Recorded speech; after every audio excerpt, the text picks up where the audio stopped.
डेरा गाजी खान से शौकत अब्बास सांगी की रिपोर्ट के मुताबिक जुडिशियल मजिस्ट्रेट यासिर तनवीर ने इमरान रियाज का फैसला सुना दिया। इमरान रियाज के मुकदमा में ठोस सबूत न मिलने पर मुकदमा खारिज कर दिया गया। इमरान रियाज को मुकदमा से बरी कर दिया गया। 9 सफ़ात पर मुश्तमिल फैसला सुना दिया गया। इमरान रियाज को कमरा अदालत से बाहर पहले से मौजूद चकवाल पुलिस ने हिरासत में ले लिया। रात 12:25 पर शुरू होने वाली समाअत सुबह 7:05 पर इख्तिताम पजीर हुई। फाजिल जज की चकवाल पुलिस को इमरान रियाज को इस्तदाद मुस्तरद। इमरान रियाज को किस कानून के तहत चकवाल पुलिस के हवाले किया जाए, फाजिल जज का चकवाल पुलिस से इस्तफसार।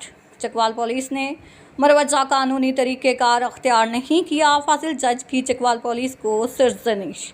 इमरान रियाज को चकवाल पुलिस के हवाले नहीं किया जा सकता, फाजिल जज का हुक्म।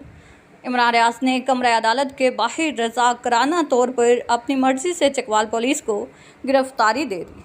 मेरे खिलाफ पंजाब के मुख्तलिफ अजला में एक जैसे 17 मुकदमा दर्ज किए गए हैं।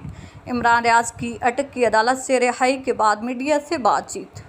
मैं अब चकवाल मियाँ वाली जंग, गुजरावाला, लाहौर, बहावलपुर, टोबा टेक सिंह, बहावल नगर, मुजफ्फरगढ़ और दीगर इलाकों में जहाँ जहाँ मुकदमा दर्ज हैं, इमरान रियाज की मीडिया से बातचीत। कोई शहर रह न जाए, हम सारे फिरेंगे। ज़िले सेक्रेटरी जनरल तहरीक इंसाफ मलिक अहमद नवाज़ और लेबर लीडर राना मोहम्मद अकरम की क़यादत में कारकुनान की नाराबाजी।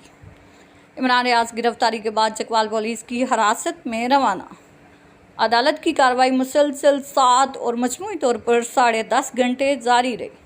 इमरान रियाज के मुकदमात का मर्दाना वार मुकाबला करेंगे। वकील मियाँ अली शफाक की मीडिया से बातचीत।